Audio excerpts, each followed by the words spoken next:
Today, what I want to talk about is what is truth, what is real. And the reason why I want to do that is last week I watched an episode of Joe Rogan. They had a philosophical discussion and that was very interesting. And I'm going to give you what I thought about this and what the key points were that really made an impression on me. I'll try to find the video again and link it in the description so that you can watch it. And also, if this is your first time here, please consider to subscribe to StorySpotlight for more amazing vlogs.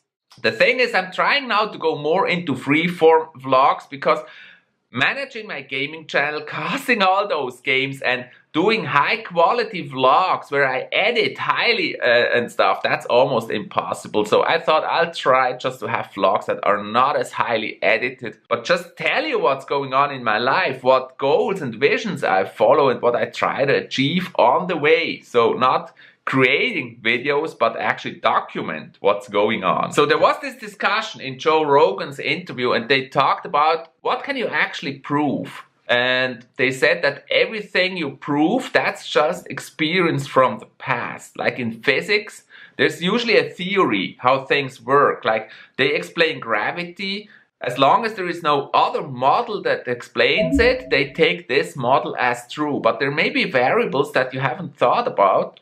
And if something isn't totally appropriate, you're gonna add a new variable and make a better model that explains reality better.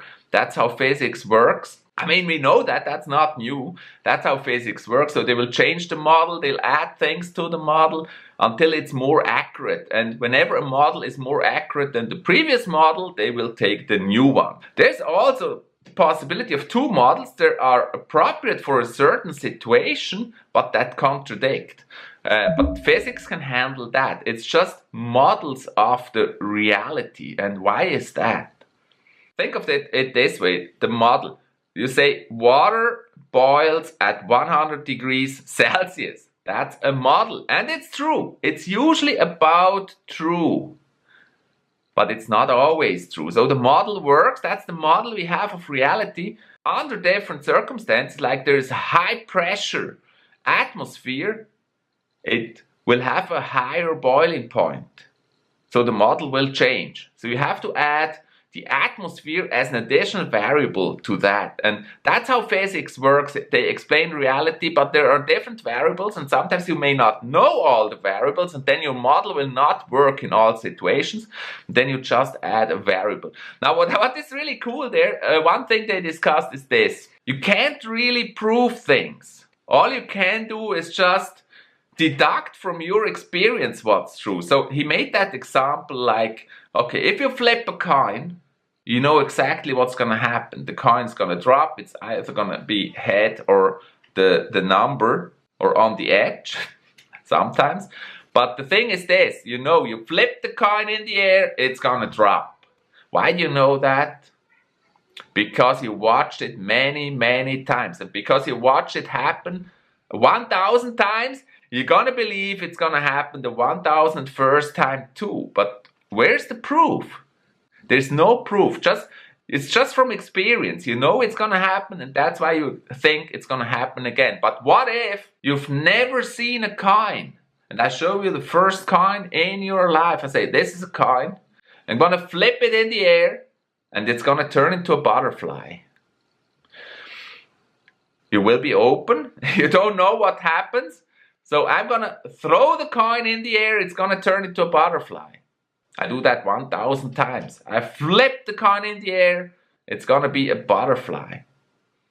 You're going to believe that's the rule. When somebody throws a coin in the air, it's a butterfly. And if it drops, you'll be surprised. And that's basically how physics works, and that's how our truth works. It's all just from experience. And I really like that thought. It's an interesting philosophical discussion. What is really truth? What can we really know? So they discussed this. What is really the thing we know? And they came back to the philosopher. I don't know actually who it was, but he said, I think, therefore I am. That sounds kind of true. That's the only thing you can really prove. Like, I think, therefore I have to be. I mean, it's not possible. If I wouldn't exist, not in a physical form, I'm not talking about physical form, I'm talking about mind. The mind has to exist to be able to think. Actually, it's even that way that only because you think the mind exists. That's an interesting thought. I always said thought is first. That's my belief. The thought of things is first. Only thinking of something puts it into reality. Without the spirit, without the thought, there is no reality.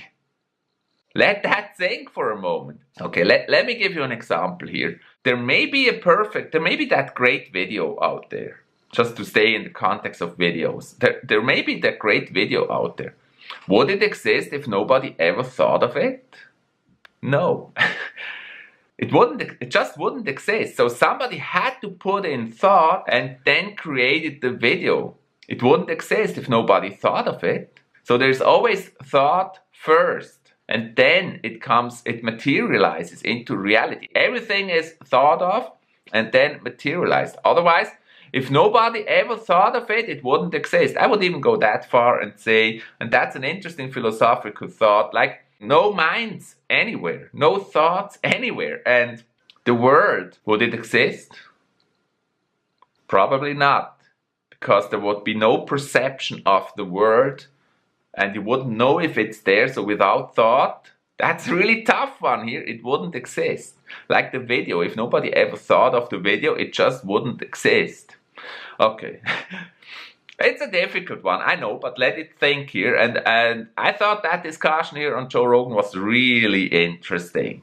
The only truth that you really know is there is thought, and therefore I have to be, therefore I am. I think, therefore I am. And everything else is just perception. You have your senses, they perceive the world in a certain way. You have your eyes, you see things, but that's just made up, kind of. You don't know if it's really true. That's just what your senses tell you. Think of the Matrix. Think of the Matrix as an example. I think that's a really good example to get a grasp on this concept. Neo, he lives in that world. His senses, his perception tells him that world is real. There may be things that don't make sense, that make him suspicious, but there's no way to say for him, as long as he's in that world, that it's not real. But there's one thing that he can be sure of. His mind exists, his thoughts exist.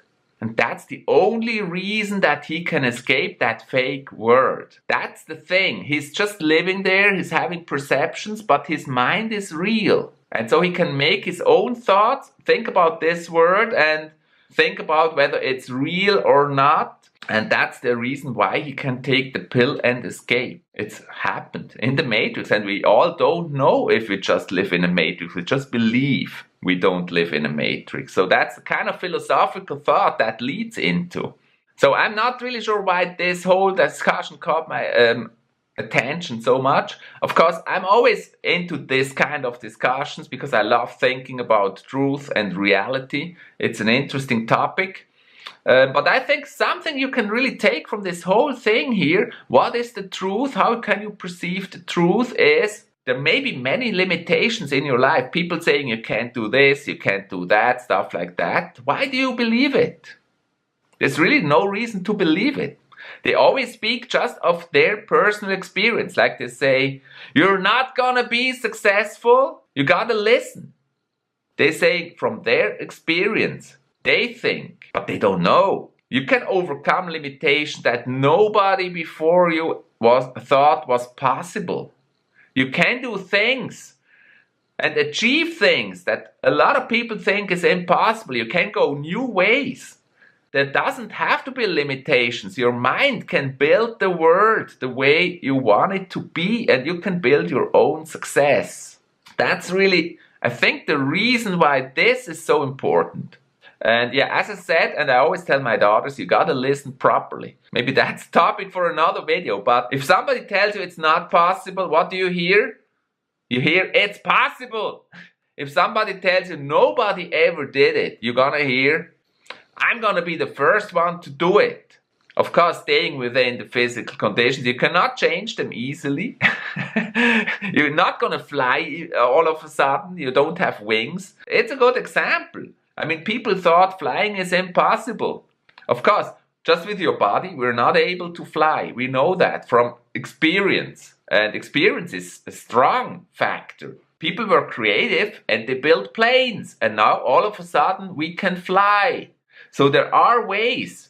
There were people that were the first, and everybody thought it's not possible, but they were first to build a plane and find a way to fly. It's all about finding the way, and then things are possible.